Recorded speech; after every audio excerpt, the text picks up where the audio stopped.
com alegria e satisfação que cumprimentamos os nossos amigos e irmãos do portal Escola Dominical com a gloriosa paz de nosso Senhor e Salvador Jesus Cristo. Estamos dando início a mais uma pré-aula, esta ferramenta que o portal Escola Dominical disponibiliza no início da semana para que os irmãos possam melhor preparar a sua aula da Escola Bíblica Dominical. Leiam a revista das lições bíblicas, assistam a esta pré-aula, leiam o nosso texto de apoio que está publicado no portal Escola Dominical, portalebd.org.br. Alguns irmãos reclamam que nós não seguimos o texto da revista. Não é este o propósito do portal Escola Dominical. O portal Escola Dominical, ele traz subsídios complementares. E para que os irmãos não se percam na exposição, nós seguimos o roteiro do nosso texto de apoio e dos slides que publicamos no site do portal Escola Dominical. Durante a semana, os irmãos também têm acesso às leituras diárias, breves comentários em áudio, onde os irmãos têm o seu momento devocional e ainda obtêm informações sobre a lição da Escola Dominical. Se tiver alguma dúvida, poste a sua pergunta na sala dos professores do site do portal Escola Dominical. Nós não respondemos a comentários nas nossas redes sociais. Também, no sábado à noite, às 19 horas, o irmão é nosso convidado para assistir à transmissão ao vivo, aqui mesmo neste canal, da aula do estudo preparatório dos professores e amigos da Escola Dominical, da Igreja Evangélica Assembleia de Deus, Ministério do Belém, na sede aqui em São Paulo. Se o irmão estiver em São Paulo região, o irmão é nosso convidado. A reunião é aberta a todos os que amam o estudo da Palavra de Deus. Ela é realizada no Templo Antigo, na Rua Conselheiro Cotegipe 273, no bairro do Belenzinho. O site do portal Escola Dominical também disponibiliza videoaulas e textos de apoio, links de todas as faixas etárias do currículo da Casa Publicadora das Assembleias de Deus e também até lições de outros currículos da Escola Dominical. Mas tudo isso é apenas a preparação da Escola Bíblica Dominical. Ela só se realiza quando o povo do Senhor vai à casa do Senhor, no dia do Senhor, para estudar a palavra do Senhor. Neste quarto trimestre de 2022, nós estamos estudando o tema A Justiça Divina, a preparação do povo de Deus para os últimos dias no livro de Ezequiel. Nós estamos estudando o livro do profeta Ezequiel com aplicação para os nossos dias. O nosso comentarista é o pastor Ezequias Soares da Silva, que é o pastor presidente das Assembleias de Deus em Jundiaí, aqui no estado de São Paulo, e também o presidente do Conselho de Apologética da Convenção Geral das Assembleias de Deus no Brasil. E hoje nós estaremos estudando, dentro ainda do primeiro bloco do trimestre, que são as profecias de Ezequiel antes da destruição de Jerusalém e do templo, quando Ezequiel era o atalaia, era aquele que avisava o juízo que estava por vir. Hoje estaremos estudando a lição de número 4, que tem como título Quando se vai a glória de Deus. Nós vamos estudar o capítulo 10 do livro do profeta Ezequiel. E o título da lição já mostra a tristeza, já mostra o quadro lamentável em que se encontrava o povo de Israel. O texto diz, o título diz, quando se vai a glória de Deus. Quando se vai a glória de Deus. E isso nos traz uma lembrança logo de imediato o que nós encontramos no primeiro livro de Samuel, no capítulo 4, nos versículos 21 e 22. Primeiro livro de Samuel, capítulo 4, versículos 21 e 22. Mas chamou ao menino e acabou, dizendo: foi-se a glória de Israel, porquanto a arca de Deus foi levada presa e por causa de seu sogro e de seu marido. E disse mais: de Israel a glória é levada presa, pois é tomada a arca de Deus. Este texto foram palavras da mulher de Finéias, que era o filho de Eli. Ela estava grávida e recebeu a notícia de que seu marido, Finéias, o seu cunhado, Ofni, haviam morrido no campo de batalha. Israel estava em luta contra os filisteus. E os anciãos de Israel exigiram que a arca, que estava ali no lugar santíssimo, lá no tabernáculo, que naquele tempo estava na cidade de Siló, fosse levada até o campo de batalha, porque eles achavam que com a arca no campo de batalha, os israelitas iriam vencer a batalha. E Ofni e Finéias levaram a arca totalmente contra as regras existentes na lei. A arca deveria ficar no lugar santíssimo, não podia de maneira nenhuma sair dali, mas eles a levaram ao campo de batalha e não adiantou nada, né? Os filisteus venceram a batalha, e não só venceram a batalha, como aprisionaram a própria arca e levaram a arca para a terra dos filisteus. Um dos soldados voltou até Siló e avisou Eli, que era o sumo sacerdote, que estava sentado numa cadeira já de uma idade bem avançada, e quando ele avisa o sumo sacerdote, que também era o juiz, Eli, que a arca havia sido tomada, Eli cai da cadeira, quebra o pescoço e morre. Os seus filhos, Ofni e Finéias, tinham sido mortos no campo de batalha. E quando a mulher de Finéias, que estava grávida, tem a notícia de que a arca é tomada, de que seu marido e seu cunhado e seu sogro haviam morrido, ela começa a ter um trabalho de parto. Foi uma notícia muito terrível que ela recebeu, e ela então dá à luz e ela também morre. E quando a criança nasce, ela dá o nome à criança de Icabô, que quer dizer onde é a glória, onde está a glória. E ela diz: olha, a glória de Israel se foi, porque a arca foi tomada. Então, esse título da nossa lição nos faz lembrar este episódio da história de Israel, e nós vamos ver que este episódio da história de Israel tem tudo a ver com a visão que Ezequiel vai ter no capítulo 10 do livro de Ezequiel, que é o objeto da nossa lição de hoje. Quando se vai a glória de Israel? A glória de Deus, né?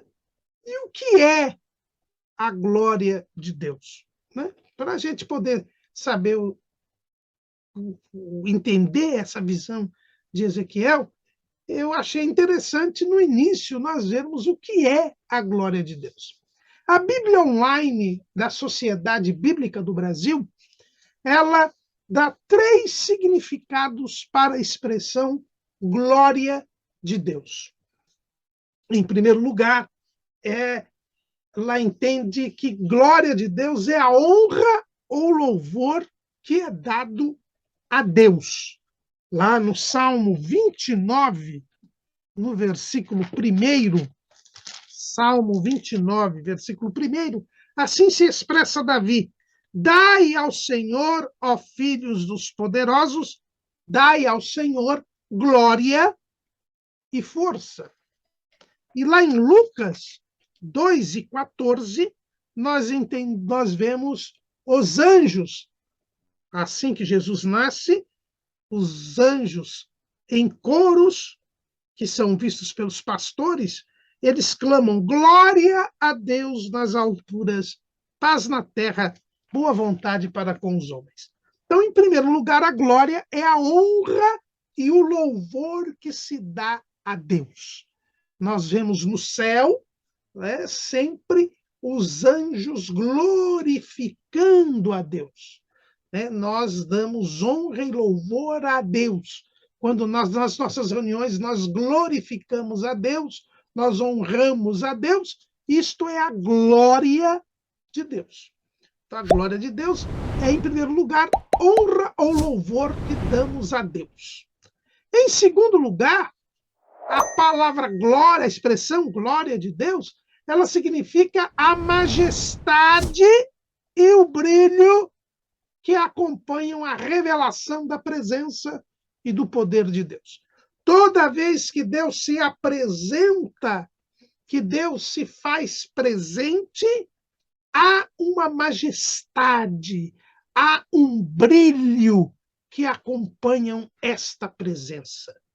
Veja ali o Salmo 19, conhecido Salmo 19, também de Davi, que diz assim: os céus manifestam a glória de Deus e o firmamento anuncia a obra das suas mãos. Nós temos várias passagens na Bíblia em que, quando Deus se faz presente, há todo um brilho, há toda uma majestade. Nós vimos isso no próprio livro do profeta Ezequiel, né? Quando ele é chamado, logo no primeiro capítulo do livro do profeta Ezequiel, nós vemos o seguinte, que ele estava lá junto ao rio Quebar, junto com os cativos, e lá no capítulo 1 de Ezequiel, nós encontramos assim: olhei, e eis que um vento tempestuoso vinha do norte, e uma grande nuvem com um fogo a revolver-se, e um resplendor ao redor dela. E no meio, uma coisa como de cor de âmbar que saía dentre o fogo. Então, os irmãos vejam que, quando Deus se faz presente, ali apareceu um vento, apareceu uma nuvem, apareceu um fogo e apareceu um brilho na cor de âmbar, né? Uma cor avermelhada, né? Mais ou menos ali o que nós vemos também quando os anciãos subiram ao Monte Sinai juntamente com Moisés, lá no livro de Êxodo, capítulo 24.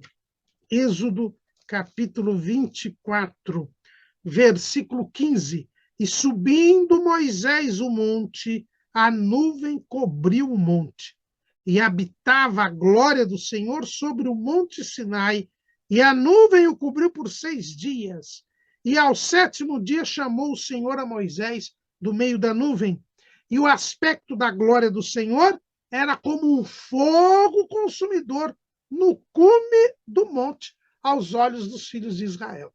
Então, eles viam ali um fogo consumindo o monte, um brilho vindo daquele fogo. Eles viam ali debaixo, um arraial onde eles estavam, era a glória de Deus que se manifestava ali. Antes de Moisés subir ao monte sozinho, ele havia subido com os anciãos, e os anciãos também viram um brilho. Veja ali, ainda nesse capítulo 24, no versículo 9. E subiram Moisés e Arão, Nadab e Abiú, e 70 dos anciãos de Israel, e viram o Deus de Israel, e debaixo de seus pés havia como uma obra de pedra de safira, e como o parecer do céu na sua claridade. Então também eles viram um brilho, viram um resplendor. Então, a glória de Deus é sempre essa majestade, este brilho que acompanha a presença de Deus e o poder de Deus. Isaías também, ao ver o trono de Deus, teve uma visão similar. Veja lá no capítulo 6 de Isaías. No ano em que morreu o rei Uzias, eu vi ao Senhor assentado sobre um alto e sublime trono, e o seu séquito enchia o templo. Então, ele viu também ali, né, toda a glória de Deus. A terra está cheia da sua glória, e os umbrais das portas se moveram com a voz do que clamava, e a casa se encheu de fumaça. Né? Havia fogo, havia fumaça. Né? Também não é diferente o que João viu quando foi arrebatado em espírito, quando ele viu aquele culto no céu, lá no livro do Apocalipse, capítulo 4, versículo 2. E logo fui arrebatada em espírito, e eis que um trono estava posto no céu, e um assentado sobre o trono. E o que estava sentado era, na aparência, semelhante à pedra de jaspe de sardônica, e o arco celeste estava ao redor do trono, e era semelhante à esmeralda. E ao redor do trono havia 24 tronos, e via sentados sobre tronos 24 anciãos vestidos de vestes brancas, e tinham sobre a cabeça coroas de ouro. E do trono saíam relâmpagos e trovões e vozes, e diante do trono ardiam 7 lâmpadas de fogo, as quais são 7 Espíritos de Deus. E havia diante do trono um como mar de vidro, semelhante ao cristal, e no meio do trono e ao redor do trono 4 animais cheios de olhos por diante e por detrás. Então, os irmãos veem também aqui todo um resplendor, todo um brilho, mar de cristal, vozes, relâmpagos, enfim. Toda vez que Deus se apresenta, toda vez que Deus se faz presente, nós temos um brilho, uma majestade ao redor desta manifestação, e este brilho e esta mensagem é o que chamamos de glória de Deus. E o outro significado da palavra glória é o estado do nosso novo corpo, quando nós formos transformados e estivermos para sempre com o Senhor. Então, a glória de Deus é essa beleza do seu espírito, esta beleza estética, material, esta beleza, né? Esse brilho, essa majestade. E aqui, irmãos, abrimos um parêntese para mostrar que tudo que é de Deus é bonito, é belo, é harmonioso, né? É brilhante. E por isso mesmo nós não podemos aceitar essa onda que nós podemos dizer aqui, que é satânica, né? De pessoas aí vestidas maltrapilhas, né? Com roupas rasgadas, roupas escuras, pretas, né? As próprias igrejas ficando no escuro. Tudo isso, irmãos, é o contrário da glória de Deus. É o contrário da glória de Deus.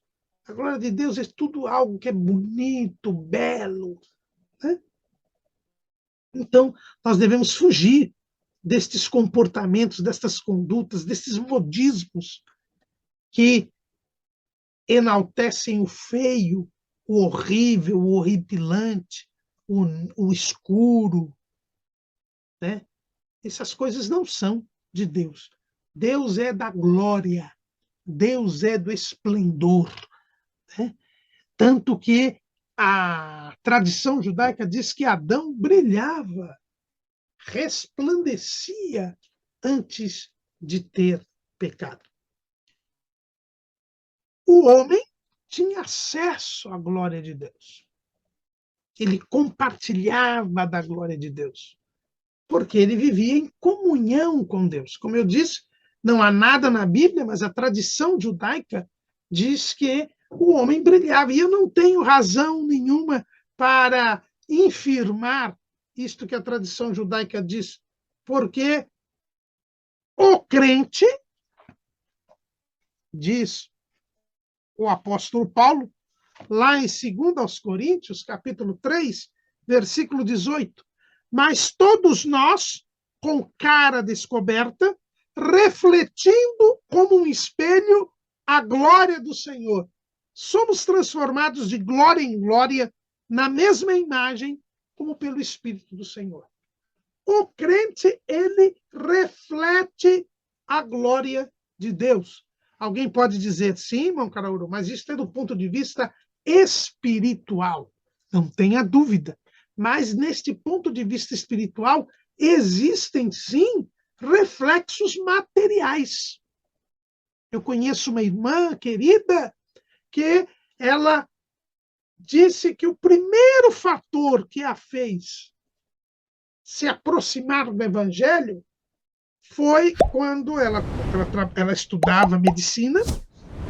Quando ela voltou das férias, uma grande amiga dela havia se convertido. E a amiga dela disse que ela havia se convertido a Cristo. E esta moça me disse, esta querida irmã, me disse que, ao olhar para aquela sua amiga, ela viu um brilho diferente nos seus olhos. E foi isto o primeiro fator que a chamou a atenção. Já era a glória de Deus se refletindo fisicamente na vida daquela irmã. Sem falarmos do episódio de Estevão. Sim, é um caso excepcional, mas que nos mostra precisamente como a tradição judaica não é desarrazoada. Né? Porque lá em Atos, capítulo 7, versículo 15, capítulo 6, versículo 15. Então todos os que estavam assentados no conselho, fixando os olhos nele, viram o seu rosto como o rosto de um anjo. Sem falarmos do episódio de Moisés. Quando Moisés volta com as segundas tábuas da lei, ele que havia contemplado a glória de Deus, ele não sabia, mas o seu rosto estava brilhando. É o que nós vemos ali em Êxodo, capítulo 34, versículo 30. Olhando, pois, Arão e todos os filhos de Israel para Moisés, eis que a pele do seu rosto resplandecia, pelo que temeram de chegar-se a ele. Então, os irmãos vejam que a glória de Deus, ela também se reflete até fisicamente.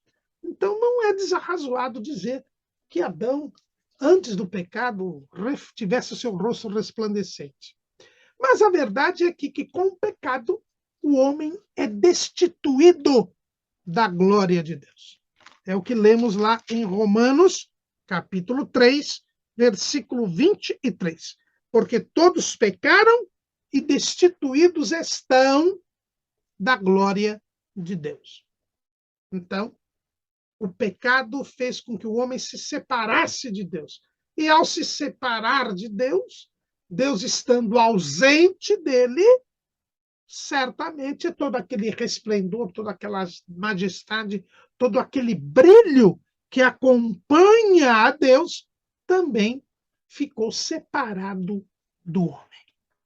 O homem não tinha mais a glória de Deus.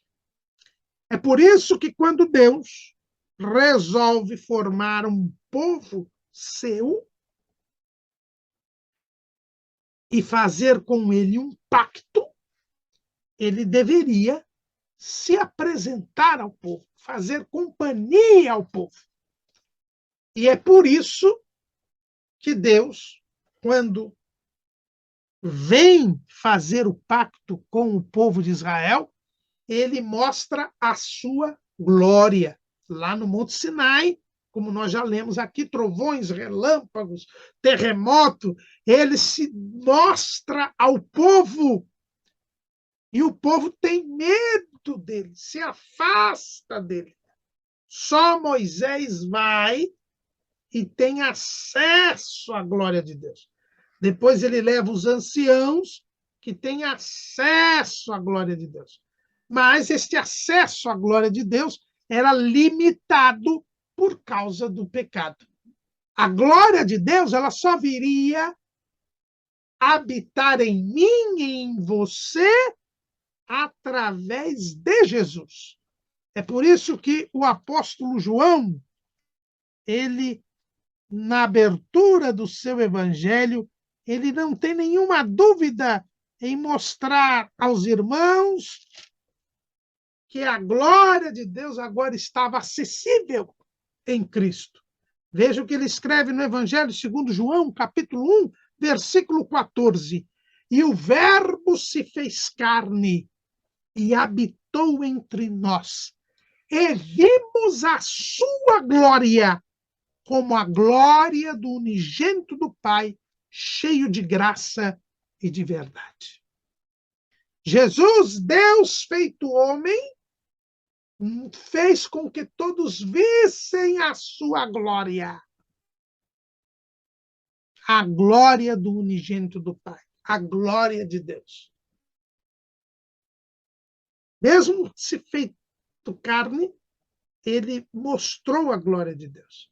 E por uma ocasião, quando da transfiguração, ele mostra a Pedro, Tiago e João todo o esplendor da sua glória. Mostrando-lhes que eles estavam pela sua morte, e o tema da conversa de Jesus, Moisés e Elias era a sua morte. Pela morte de Cristo, nós temos acesso à glória de Deus. Nós voltamos a compartilhar da glória de Deus. Ainda aqui no mundo de forma limitada, mas depois nós mesmos seremos glorificados para que estejamos para sempre com o Senhor, e estando para sempre com o Senhor, estaremos na sua glória. Porque a glória é a majestade, o brilho e a beleza que acompanham a presença e o poder do Senhor. Israel foi escolhido para ser a propriedade peculiar de Deus dentre os povos, para ser o reino sacerdotal e o povo santo. E por isso, Deus precisava mostrar a sua glória e compartilhar da sua glória com Israel.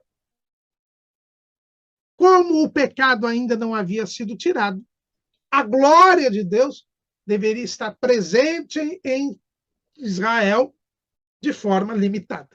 Deus, então, manda que o povo, já que o povo não subiu ao monte com medo, o povo construísse o tabernáculo. E ali no tabernáculo, que depois foi substituído pelo templo, Deus iria mostrar a sua glória. E assim foi. No tabernáculo, durante a passagem no deserto, durante o dia, uma coluna de nuvem ficava sobre o tabernáculo, que se transformava numa coluna de fogo à noite. E ali Deus mostrava a sua glória, a sua presença. E a sua presença estava ali na arca do concerto. A arca do concerto, que ficava no lugar santíssimo, separado do povo, era o lugar da glória de Deus. E era exatamente ali, sobre o lugar santíssimo, que ficava a nuvem que se transformava em coluna de fogo. Na abertura do tabernáculo, na inauguração do tabernáculo, Deus encheu aquele lugar com a sua glória. Veja lá, é o que está escrito em Êxodo, no capítulo 40, quando houve a inauguração do tabernáculo. Êxodo 40 e 34. Então a nuvem cobriu a tenda da congregação, e a glória do Senhor encheu o tabernáculo, de maneira que Moisés não podia entrar na tenda da congregação, porquanto a nuvem ficava sobre ela, e a glória do Senhor enchia o tabernáculo. Tabernáculo, a palavra tabernáculo quer dizer habitação. Deus veio habitar no meio do povo, e onde Deus está presente, está a sua glória. Onde Deus está presente, está a sua glória. Então, a glória de Deus enchia o tabernáculo. A presença de Deus estava no tabernáculo. O tabernáculo era móvel e seguiu o povo na sua peregrinação no deserto. Entrando na Terra Prometida, o tabernáculo esteve um tempo em Gilgal e depois foi levado para Siló. E lá o tabernáculo ficou até os dias de Eli. Nos dias de Eli, que foi o penúltimo juiz de Israel, que era sumo sacerdote, o tabernáculo foi extremamente profanado. Os seus filhos, Ofni e Finéias, pecavam terrivelmente. Instalaram até prostituição dentro do tabernáculo. Roubavam as ofertas e os sacrifícios que eram trazidos pelo povo. E Deus se desagradou imensamente do que estava acontecendo. Lá no primeiro livro de Samuel, capítulo 2, versículo 27, um profeta se dirige a Eli. E veio um homem de Deus a Eli e disse-lhe, assim diz o Senhor, não me manifestei na verdade à casa de teu pai, estando os israelitas ainda no Egito, na casa de Faraó, e eu o escolhi dentre todas as tribos de Israel para sacerdote, para oferecer sobre o meu altar, para acender o incenso e para trazer o éfode perante mim. E dei à casa de teu pai todas as ofertas queimadas dos filhos de Israel. Por que dais coices contra o sacrifício e contra a minha oferta de manjares, que ordenei na minha morada, e honras a teus filhos mais do que a mim, para vos engordardes do principal de todas as ofertas do meu povo de Israel? Portanto, diz o Senhor Deus de Israel, na verdade tinha dito eu que a tua casa e a casa de teu pai andariam diante de mim perpetuamente. Porém, agora, diz o Senhor, longe de mim tal coisa, porque aos que me honram, honrarei. Porém, aos que me desprezam, serão envilecidos. E por causa de todos estes pecados, Deus determinou sair do tabernáculo. Ele determinou sair do tabernáculo. Veja o que está escrito lá no Salmo 78. É um salmo de Asaf. Asaf diz assim, 78, versículo 56. Contudo, tentaram e provocaram o Deus Altíssimo e não guardaram os seus testemunhos, mas tornaram atrás e portaram-se aleivosamente como seus pais. Viraram-se como um arco traiçoeiro, pois lhe provocaram a ira com seus altos e despertaram-lhe o zelo com as suas imagens de escultura. Deus ouviu isso e se indignou, e sobremodo aborreceu a Israel, pelo que desamparou o tabernáculo em Siló, a tenda que estabelecera como sua morada entre os homens. E aí Deus permite que a arca seja tirada do tabernáculo, como nós já vimos, lá por Ofni e Finéias, e depois a arca foi tomada pelos filisteus. É verdade que 6 meses depois os filisteus devolveram a arca, mas ela nunca mais voltou para Siló. Ela foi levada para Bet-Sames, ali eles abriram a arca, o que era proibido, morreram milhares de pessoas por causa disso. Aí o povo de Bet-Sames pediu para que a cidade do lado, Kiriat Jearim, levasse a arca, e a arca ficou lá em Kiriat Jearim até os dias de Davi, quando Davi, após ter conquistado Jerusalém, resolve levar a arca para Jerusalém. Constrói uma tenda, a arca fica lá, e de lá ela só vai sair quando Salomão constrói o templo.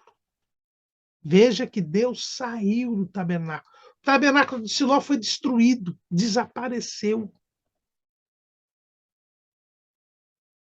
Por quê? Por causa do pecado do povo, por causa da idolatria e por causa da profanação que foi feita por Ofni e Finéias. E agora nós estamos vendo, e a glória de Deus só vai voltar na inauguração do templo. Na inauguração do templo, nós vamos ver novamente a glória de Deus. É o que você lê lá no segundo livro das Crônicas, capítulo 7.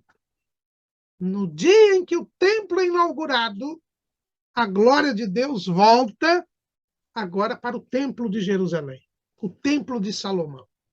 Capítulo 7 do segundo livro das Crônicas. E acabando Salomão de orar, desceu fogo do céu e consumiu o holocausto e os sacrifícios, e a glória do Senhor encheu a casa. E os sacerdotes não podiam entrar na casa do Senhor, porque a glória do Senhor tinha enchido a casa do Senhor. E todos os filhos de Israel, vendo descer o fogo e a glória do Senhor sobre a casa, encurvaram-se com o rosto em terra sobre o pavimento e adoraram e louvaram o Senhor, porque é bom, porque a sua benignidade dura para sempre.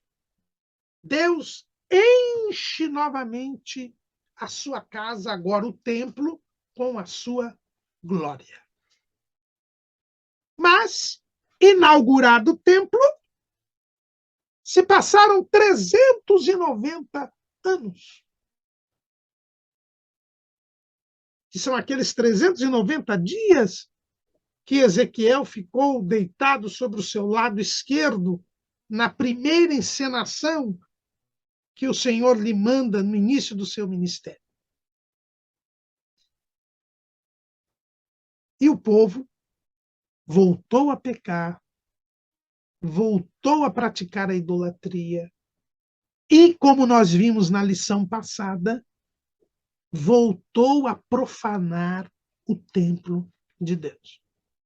Assim como Ofni e Finéias haviam feito no tabernáculo, agora também, no templo de Jerusalém, haviam mulheres chorando por Tamuz, 25 sacerdotes adorando o sol, havia uma imagem de ciúmes no caminho da entrada do templo até o altar de sacrifícios. Havia 25 homens entre o pórtico e o altar, adorando o sol, como eu disse, e havia 70 anciãos nas câmaras fechadas, queimando incenso para todas as divindades. O templo de Jerusalém estava profanado. E a glória de Deus não poderia ali ficar. E Ezequiel, depois que teve a visão das abominações do templo, ele tem uma nova visão. E ele vê de novo aquelas criaturas que ele havia visto quando do seu chamado. O capítulo 10 do profeta Ezequiel traz a segunda visão dos querubins. E é aqui que Deus revela a Ezequiel que aquelas criaturas que ele havia visto eram querubins. Os querubins são seres angelicais, uma classe angelical que contempla a glória de Deus, que serve a Deus junto ao seu trono, portanto, no lugar onde se irradia a glória de Deus. E ele olhou e ele viu no firmamento, no céu, acima dos querubins, uma pedra de safira. É como que uma pedra de safira com aspecto da semelhança de um trono. Ezequiel, sacerdote que era, conhecedor da lei, quando ele viu aquela pedra, aquela semelhança do trono com uma pedra de safira,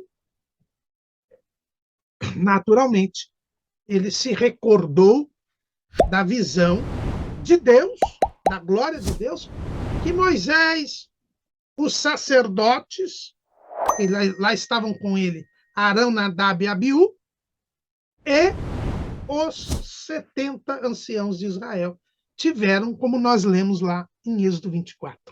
Então, Ezequiel já sabia que ele estava contemplando a glória de Deus. E era a glória de Deus, era acima dos querubins, estava esta pedra de safira na semelhança de um trono, para mostrar a Ezequiel que a glória de Deus tinha do céu. A glória de Deus, irmãos, vem do céu. Jesus veio do céu. Ninguém subiu ao céu, senão o que desceu do céu, o Filho do Homem que está no céu. A glória é de Deus, ela vem do céu. E Deus tem o controle de todas as coisas. E ele só compartilha a sua glória com quem ele quer e que esteja em condições de compartilhar esta glória. E para compartilharmos a glória de Deus, nós precisamos de santidade. O que diziam os serafins lá na visão que Isaías teve da glória de Deus? Santo, santo, santo é o Senhor dos exércitos. Toda a terra está cheia da sua glória. A santidade é necessária para compartilharmos a glória de Deus, para termos acesso à glória de Deus. É por isso que todos pecaram e destituídos estão da glória de Deus. A glória de Deus não convive com o pecado.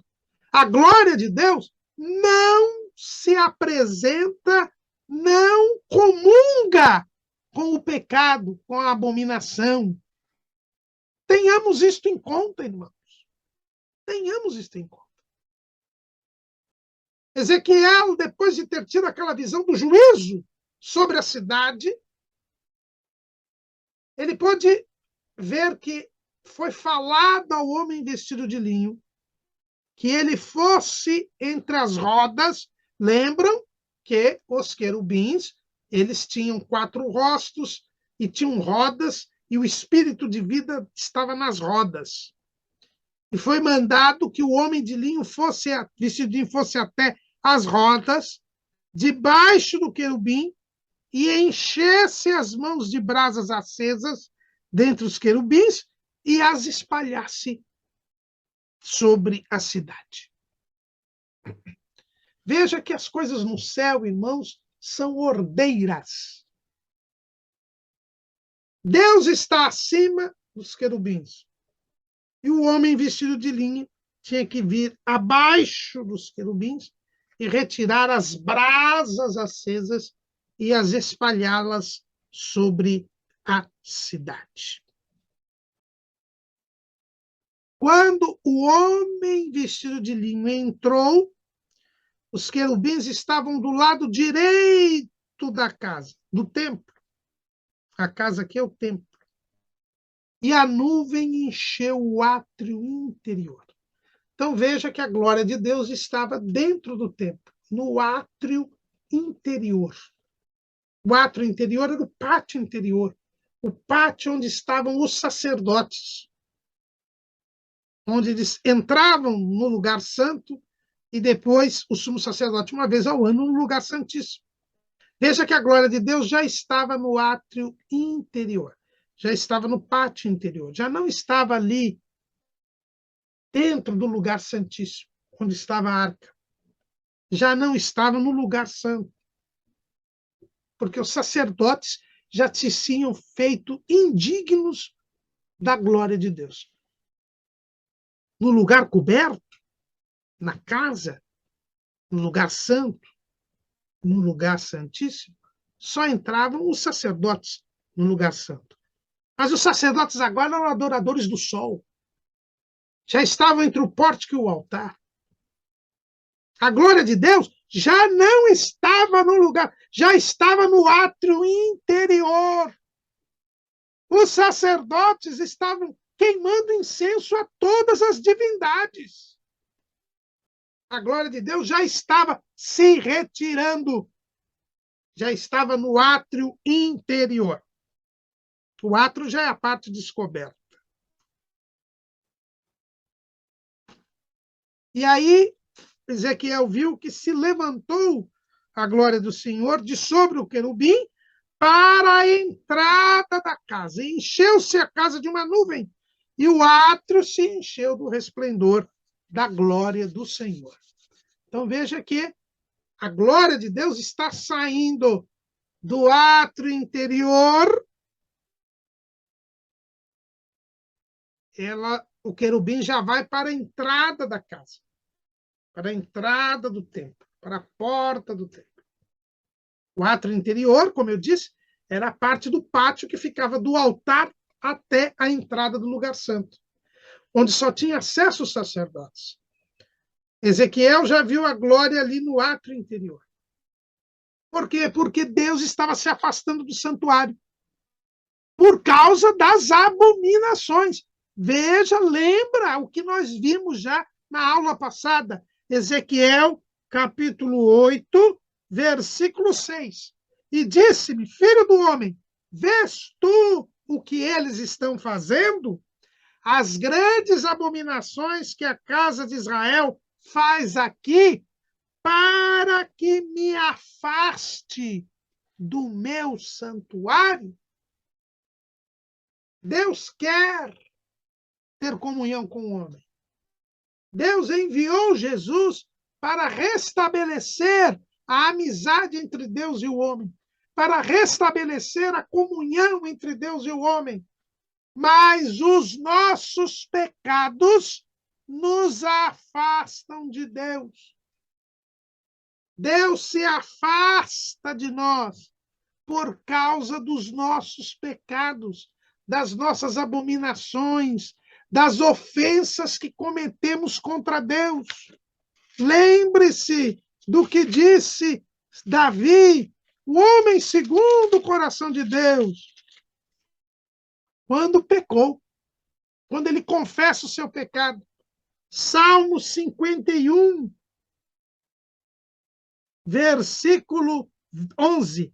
Não me lances fora da tua presença e não retires de mim o teu Espírito Santo. Ele que havia sido escolhido por Deus, que havia sido ungido por Deus, que recebia a visita do Espírito Santo por causa do seu pecado, por causa da sua vida pecaminosa. Ele sentiu que Deus havia se afastado dele. Há muitas pessoas que andam ensinando algo completamente fora de propósito, dizendo por aí, olha, Deus nunca sai da pessoa. Se alguém receber um dom de Deus, esse dom nunca é tirado, porque os dons de Deus são dados sem arrependimento. Tudo bem, o dom é dado, Deus não volta atrás, mas Deus se afasta daquele que vive em pecado, porque Deus não comunga com o pecado. A glória de Deus se afasta daquele que está em pecado. E sem Espírito Santo, não tem dom do Espírito Santo. Sem Espírito Santo, não tem revestimento de poder. Sem Espírito Santo, não tem a manifestação de Deus. Porque Deus se afasta do seu santuário. E o santuário hoje, vimos na aula passada, somos eu e você. Eu e você somos templo do Espírito Santo. Mas se nós vivemos em pecado, começamos a pecar, temos uma prática pecaminosa, Deus se afasta do seu santuário. É isso que Ezequiel está vendo aqui. A glória de Deus, que deveria estar ali no lugar santíssimo, irradiando no lugar santo, já estava no átrio exterior. E aí o átrio se encheu da glória de Deus. E o querubim já foi para a porta da casa. Ele que estava do lado direito. Os querubins vão para a porta, para a entrada da casa. E do átrio interior, ela já vai para o átrio exterior. E o estrondo das asas dos querubins se ouviu até o átrio exterior, como a voz do Deus Todo-Poderoso quando fala, lá em Ezequiel 10:5. Veja, do átrio interior, ele agora já está no átrio exterior, que era o pátio acessível a todo o povo.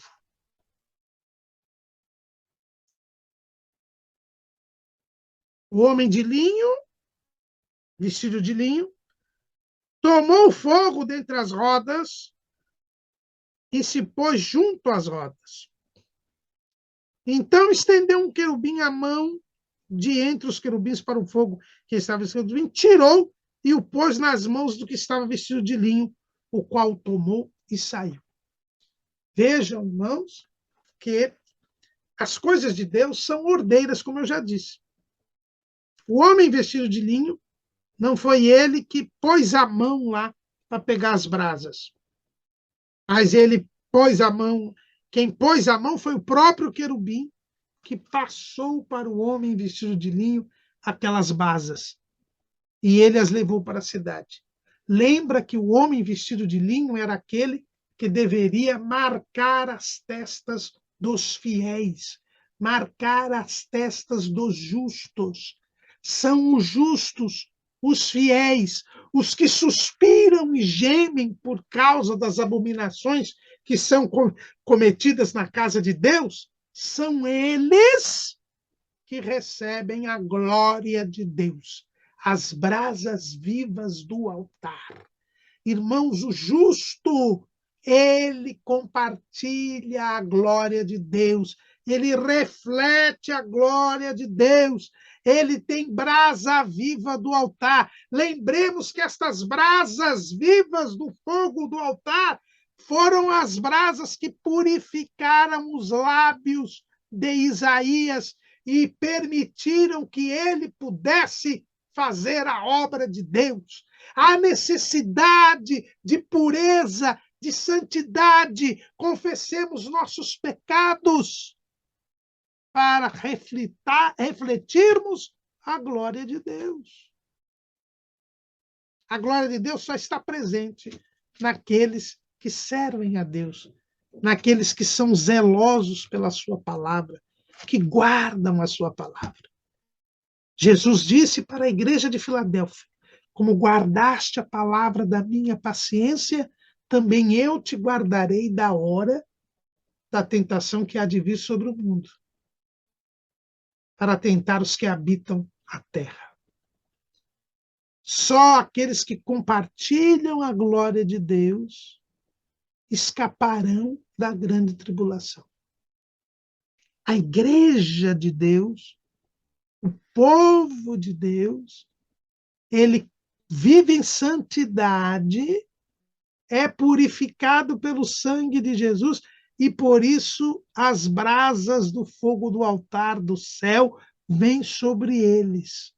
Eles compartilham a glória de Deus, eles recebem a glória de Deus, eles refletem a glória de Deus, e por isso serão glorificados. Enquanto o mundo estiver sendo castigado, exterminado, os justos receberão a glória de Deus, serão glorificados.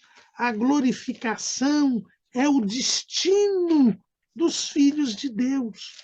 Romanos, capítulo 8, versículo 30. E aos que predestinou, a esses também chamou, e aos que chamou, a esses também justificou, e aos que justificou, a esses também glorificou. O destino do povo de Deus, da igreja, é a glorificação. Israel, pela sua impenitência, estava perdendo a glória de Deus, que era limitada a eles. Israel, por ser o povo escolhido de Deus, recebeu o privilégio de ter a presença de Deus, ainda que limitada, mas pela sua impenitência, até a glória limitada de Deus lhe estava saindo pelos vãos dos dedos. A glória de Deus ia embora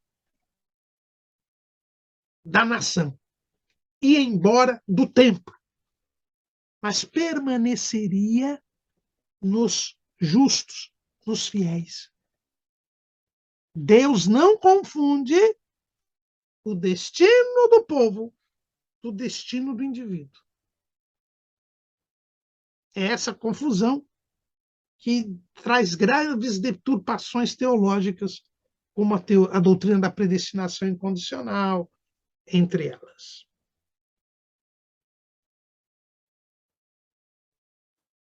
O homem vestido de linho tomou as brasas e saiu do templo.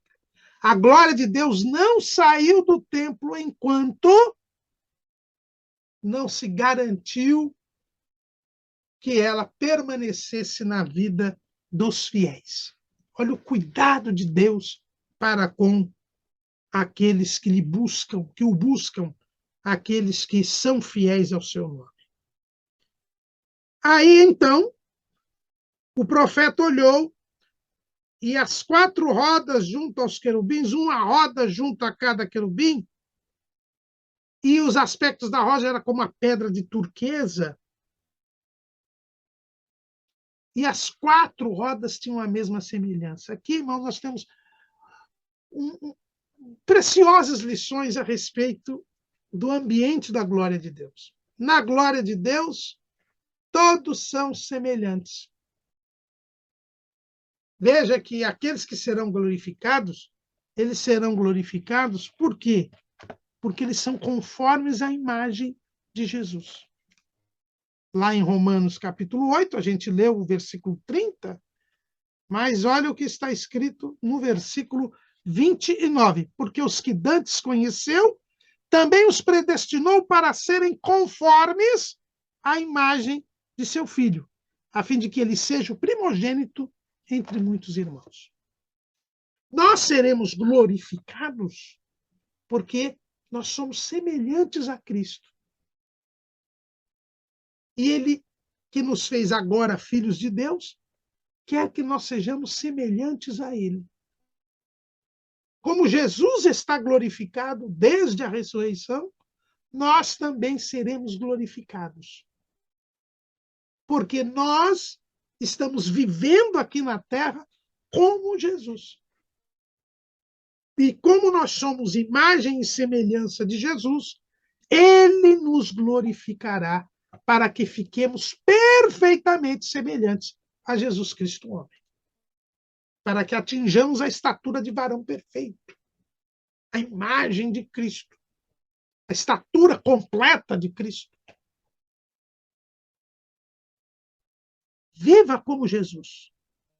Imite Jesus. Seja fiel a Jesus. Você que é filho de Deus será semelhante a ele.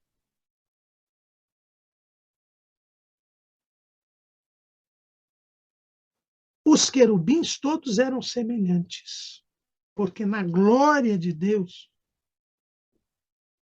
no ambiente do céu, todos têm o mesmo parecer, todos têm o mesmo pensamento, todos têm o mesmo sentimento. É por isso que os que causam divisões não têm o Espírito, como diz Judas. Lá, para não falar aqui sem mencionar, Judas, versículo 19. Estes são os que causam divisões sensuais, que não têm o Espírito. A unidade entre os querubins era tanta, que a Bíblia diz que as rodas eram tão juntas que parecia que uma estava no meio da outra. Veja lá o versículo 10 do capítulo 10 de Ezequiel. E quanto ao seu aspecto, as quatro tinham uma mesma semelhança, eram como se estivesse uma roda no meio de outra roda. É por isso que a Bíblia diz: vós sois o corpo de Cristo e seus membros em particular. Há uma unidade no meio do povo de Deus que promove o seu crescimento, porque todos somos semelhantes, todos estamos no ambiente do céu. Veja o que diz Efésios capítulo 4, versículo 15. Antes, seguindo a verdade em amor, cresçamos em tudo naquele que é a cabeça, Cristo, do qual todo o corpo, bem ajustado e ligado pelo auxílio de todas as juntas, segundo a justa operação de cada parte, faz o aumento do corpo para a sua edificação em amor. No céu há unidade. Olha o que diz o salmista. Ó, quão bom e quão suave é que os irmãos vivam em união. A glória de Deus se manifesta quando há esta unidade, quando há esta semelhança. E quando todos seguem a cabeça, que é Cristo. Veja o versículo 11 do capítulo 10. Andavam elas pelos seus quatro lados. Não se viravam quando andavam, mas para o lugar para onde olhava a cabeça. Os querubins não se viravam. As rodas andavam, eles não se viravam e eles focavam na cabeça. Nós devemos nos focar em Cristo, seguir a Cristo, imitar a Cristo, seguir as pisadas de Cristo, e você vai chegar à glorificação.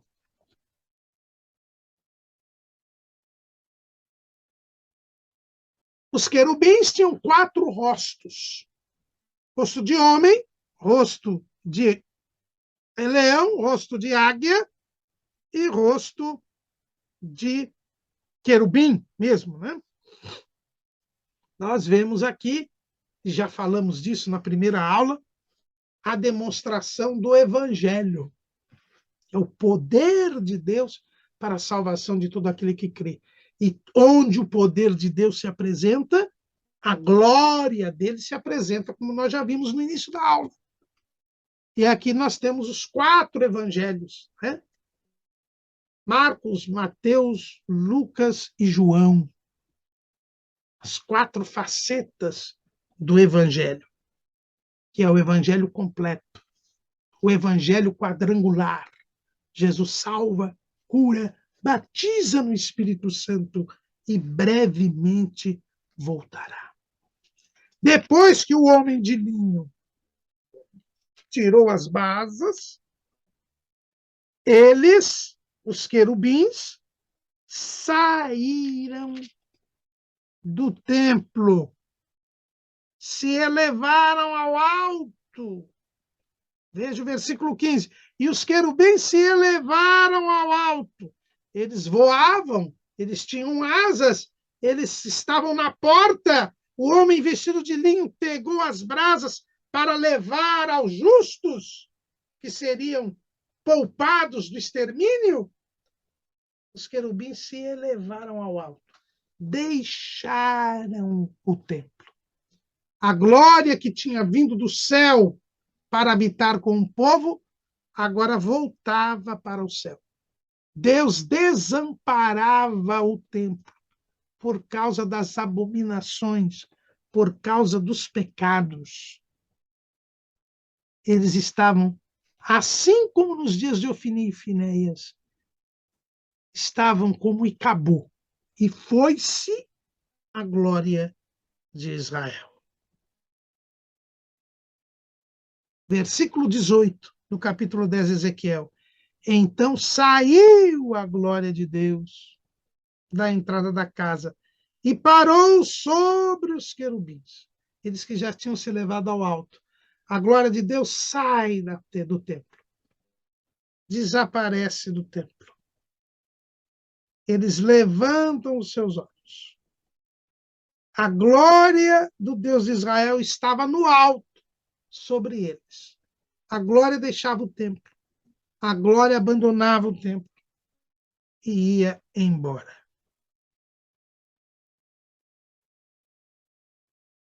A glória de Deus deixava o templo. A glória de Deus deixava Jerusalém. Porque ela subiu. Ela voltou ao céu. Por causa do pecado. Israel perdia a glória de Deus. Eles que se fiavam tanto no templo.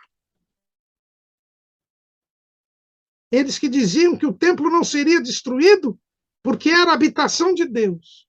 Que Jerusalém não seria destruída porque tinha sido a cidade escolhida por Deus para a edificação do templo. Mas agora Ezequiel, com esta visão, ele via que a glória de Deus tinha saído do templo. Porque a glória de Deus não compactua com o pecado. O povo tinha dado as costas para Deus. Deus saía. A glória de Deus saía do templo. E por isso o templo seria destruído. E por isso Jerusalém seria destruída. Quando o povo volta, o templo é reconstruído. Mas desta vez, a glória de Deus não encheu a casa. Encheu no tabernáculo. Encheu quando Salomão a inaugurou. Mas não a encheu quando foi criado o segundo templo. Foi construído o segundo templo.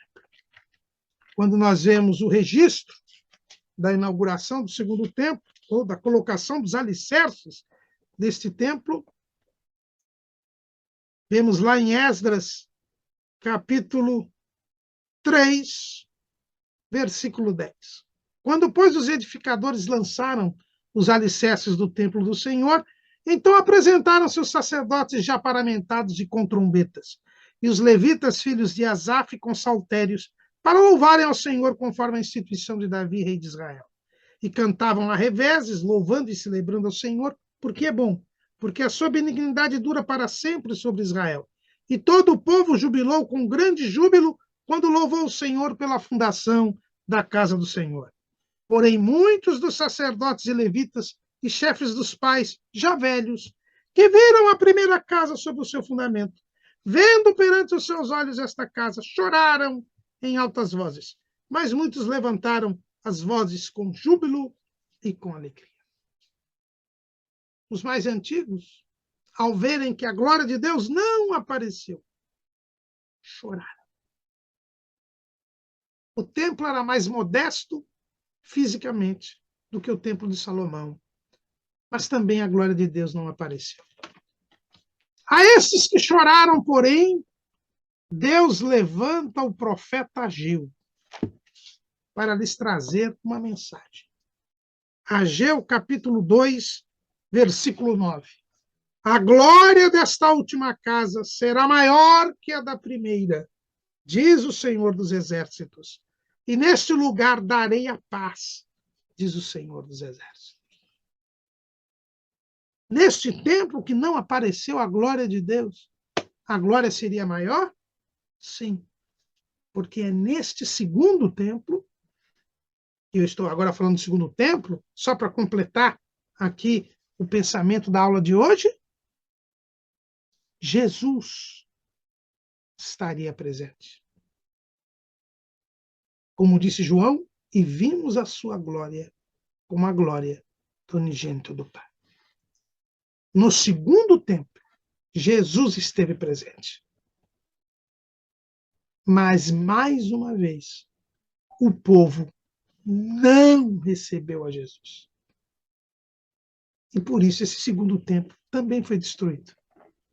Porque rejeitaram a glória de Deus. Que eu e você tenhamos cuidado. Que eu e você, no nosso tempo, não vivamos em pecado. Porque Deus não muda. Ele é o mesmo. E quando há pecado, ele se afasta do santuário. A glória de Deus se vai.